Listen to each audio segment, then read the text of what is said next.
to winning, I don't know how to lose. They ask me how I'm doing better than you. My whole team get it in, we just making moves. Whole world on my dance, you see how I...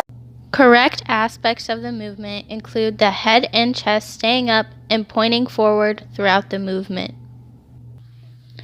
Another positive aspect of this movement is that the spine stays aligned throughout the movement and there is no posterior pelvic tilt or butt wink at the end of the movement. Another positive of this movement is that the feet are shoulder width apart. One problem with this movement is that the knees are not stabilized. You can see the knees move in and then return to their starting position multiple times during the first squat.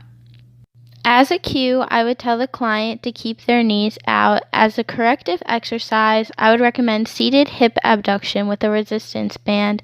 I chose this because the seated position of this exercise mimics the bottom of the squat, and that is where the knee started to adduct and become unstable. I would recommend that the client does 3 sets of 10 repetitions with whatever band they are comfortable with.